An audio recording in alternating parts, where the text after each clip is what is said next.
Personally, I am very comfortable with the decisions I've made during my term of governor as to clemency. All this is consistent with the powers given the governor by our Constitution, and I am fully confident the pardons and other clemency that I have given are all valid. Regrettably, many people believed from most accounts or misstatements early on that I released more than 200 people from prison. That's not true. The fact is, 215 people received some form of clemency, but of those, 189 were not in prison. Most had been out of prison for years, often for many years. These 189 already free people received some form of clemency that restored their rights or gave them a clean record so they could qualify for a job or apply for a professional license or join the military. Only 26 of the 215 were or will be released from incarceration.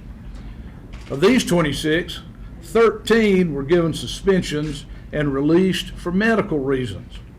All these chronically ill patients will remain under the supervision of the Department of Corrections, and if they commit any future offense, even a misdemeanor, their suspension can be revoked and they could be put back into custody. The goal in these medical releases is to save the state money. These inmates receive very expensive medical treatments, often costing more than all the other costs of their imprisonment. A dialysis patient costs the state about $190,000 a year. All these costs will no longer fall on the state. I should add, none of these people are considered dangerous or a threat to society. Some of them are in wheelchairs or are amputees. The remaining 13 include 3 who will remain under the supervision of the Department of Corrections. So we're really talking about 10 people here. Only 10 have been or will be fully released. For decades, trustees from the state penitentiary have worked at the governor's mansion, and governors have granted them clemency at the end of their terms. At the end of my first term, I granted clemency or pardons to inmates who had worked at the mansion and successfully completed that term. And I've never made any bones about the fact that I would pardon the trustees who successfully completed my second term. There are 5 of them. For the record, I have no role in deciding who gets to be a trustee at the governor's mansion, and had never heard of any of these men or any of the other trustees who served at the governor's mansion before the Department of Corrections sent them over there to work. Corrections picks them, and I should add, the Highway Patrol Security approves them for the MDOT selections. Historically, the trustees sent to work at the mansion have been murderers, convicted of crimes of passion, because experts say they are the least likely to commit another crime and are the most likely to serve well in this setting. And this time, all but one of the mansion trustees were convicted of murder. According to Commissioner Epps, there are 21,342 prisoners incarcerated in the state prison system, including county, regional, or private prisons, but under Mississippi Department of Corrections control. 21,342. Additionally, there are 39,175 more people who aren't imprisoned but are under the supervision of MDOT. That's 60,517 total under the Department of Corrections authority. And here we're talking about 10 people who are being or have been released. Let me say, the Department of Corrections does a great job with limited resources. It's one reason I want to try to help save money for their budget. And I'm proud of the fact that the Mississippi Department of Corrections was named the model of corrections reform in the United States while I was governor, and Commissioner Chris Epps was named the top correction official in the country. The State Board the State Parole Board reviewed about 95% of these 215 cases, as well as many, many more cases that were rejected. I accepted the parole board recommendation about 95% of the time. So let's get the facts straight. Of the 215 people who received clemency, 189 were not let out of jail. They weren't in jail. They were already out of jail, and many had been out of jail for years. 26 of the people were in jail, including 13 released for medical reasons. 26 equals about 1/10 of 1% of Mississippi's prison population. And the half of those not released for health reasons represent only 6/100ths of a percent. 6/100ths of 1% of the people in our prisons. As I said, these pardons are consistent with the powers given the governor by the Constitution. And I am fully confident these pardons and other clemency are all valid. Governor, let me make one, when I get through, I'll call on y'all. Okay? Let me make one point very plain. Mississippians are mostly Christians. We have Jews, Hindus, Muslims, and people from other faiths, and just like we have atheists and agnostics. But most Mississippians profess themselves to be Christians of some type.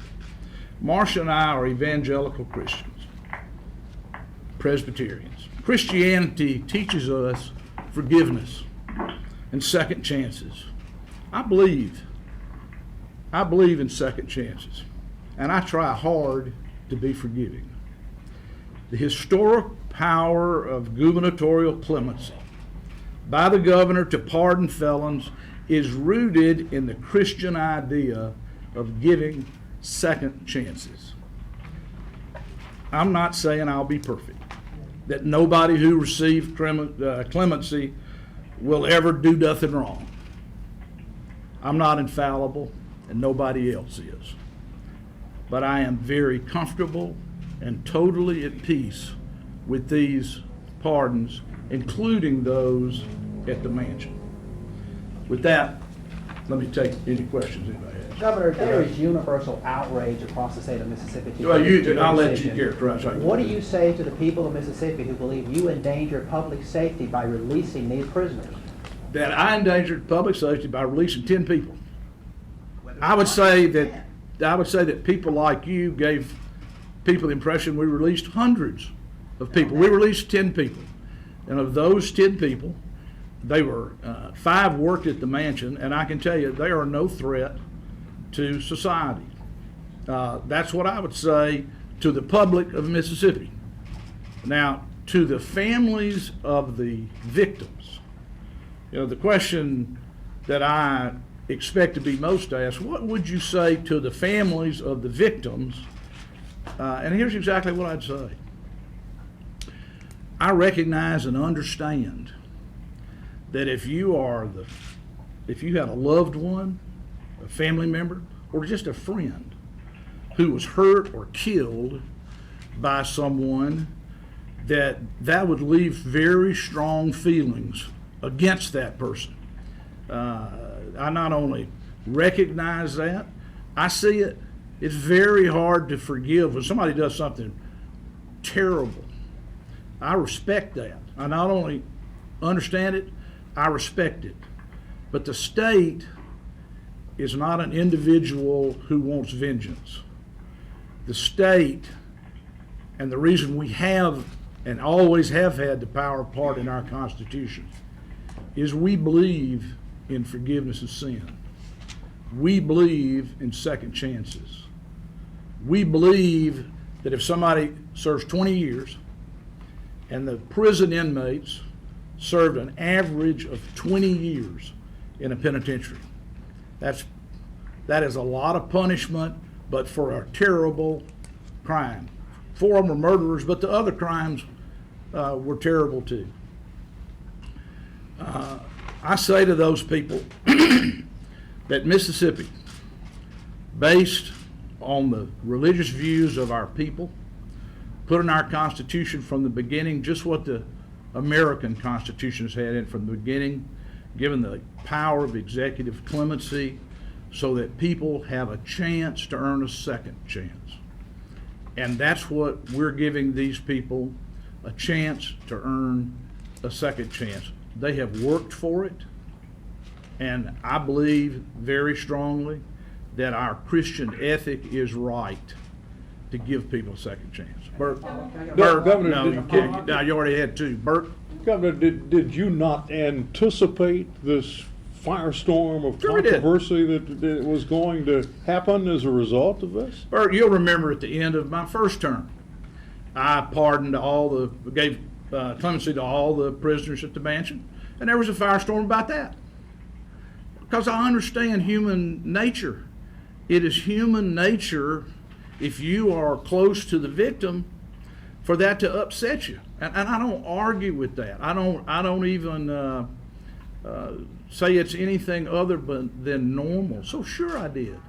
What I didn't think was that politicians would go out and tell the public they let 200 people out of the penitentiary. I didn't anticipate that. And I was gone Tuesday afternoon, Wednesday, and Thursday out of the state. But I did not anticipate that this would be all about politics. You know, when Ronnie Musgrove, my predecessor, left office, the day he left, he pardoned someone, never published anything in any newspaper in the world. Jim Hood didn't peep. Nobody has ever, as far as I can tell, ever challenged a pardon on some very technical procedural ground. So, but the biggest thing I didn't anticipate was the idea that we let 200-something people go. Did I know that people would be upset about because they had feelings about somebody that was a friend or a family? Absolutely. Ma'am? Attorney General Hood, he has said that you should be ashamed of yourself, even referred to you as boss hog on national television. He said that he feels like this is a political move. What is your response to him? If he's talking about himself, it is a political move. I mean, when Ronnie Musgrove, a Democrat governor, put out pardons, and there was never any publication. You know, in the case of the inmates at the governor's mansion, the Department of Corrections sent the publication to the appropriate newspapers on December 8th, before the start date. Unfortunately, for some technical reasons about deadlines and the practice of the newspapers, they didn't get finished running. But Governor Musgrove didn't make any attempt. Jim Hood said nothing because he was a Democrat governor and he didn't think he could make a big political to-do out of it. Look at the legislature. The legislators I'm about to mention are all friends of mine. Bobby Moak puts out a terrible statement criticizing me for pardons. He requested of me that I pardon somebody. The state forgives to give people second chance because it's in the interest of the state for that to happen. But is that politics? You better believe that's all politics. Governor Barbour? Yes, ma'am. Did you go for some of these murder cases, did you go over any trial transcripts to see what was said during cases? Did you have a formula in your head as to who would or who wouldn't? Well, first of all, the major development of the files was done by the parole board. And they gave us very large, big files, trial summaries, whatever. For instance, that in the summary, I don't know if it was in the summary, but in the trial of the Karen Irby case here in Jackson, that the family of one of the victims asked the judge for leniency. But yeah, there's that kind of stuff. Corrections made recommendations to us, which we followed about 95% of the time. Some of the corrections we didn't agree to a pardon they recommended. Some of them we decided we ought to give clemency to somebody that they didn't recommend. But What we did once we took in the file, then we had a staff operation of 4 people that each independently studied the file. And then they made recommendations to me. And then I asked them questions, looked at things, and then we, I told them what my decision was. But it was a lot of people spent a lot of time, and as How I much say, time? about, Yeah. hours and hours and hours and hours. The Attorney General has all the files, by the way. The Attorney General went on TV and said that the governor's office wouldn't give him the files. But the truth of the matter is, we thought the files had gone back to the parole board. So my lawyer, who's no longer on the state payroll because I wasn't in office anymore, Amanda Jones, she has to get up from home, go to our old office, look for the files, find that in fact they hadn't been returned, and within 2.5 hours, the Attorney General's office, the files were given to them. Not, no coercion, nobody had to do anything. All they had to do was ask. And when they asked, we delivered hundreds of files in 2.5 hours. Yes, ma'am. I wanted to ask you, people of both parties in the Senate and the House are looking at legislation that would further regulate gubernatorial pardons and also regulate the trustee program. And Governor Bryant is actually looking at possibly a constitutional amendment to reform gubernatorial pardons. What is your response to that? I think the pardon power of the governor is exactly what it ought to be. As the Mississippi Supreme Court said in 1921, this power for the governor offsets the power of the judiciary. And it is very clear that the governor's power here, that is the power to pardon or give executive clemency, is paramount.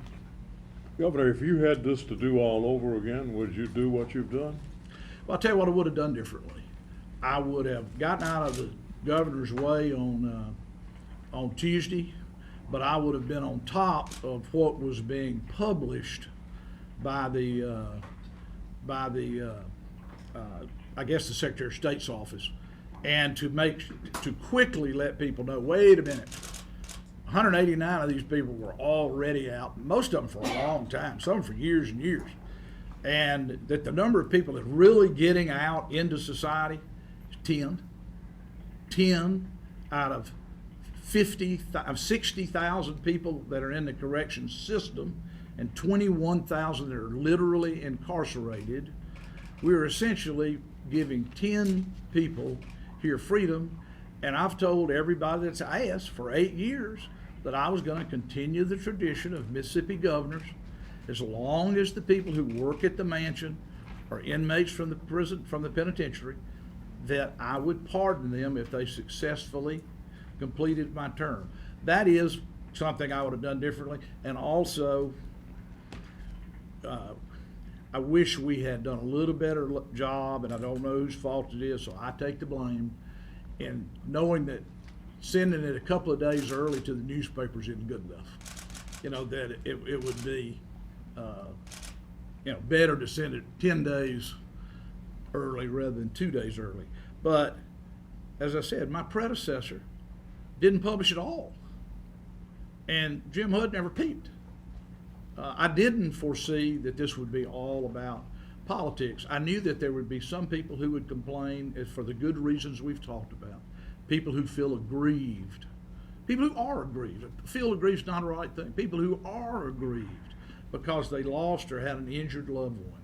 And I respect that and recognize it. I knew that they would be, but what I didn't see was the 200 plus getting out of jail, and the fact that the technicality on the publication. As I said, I have absolute confidence, so much confidence that I've let my grandchildren play with these 5 men.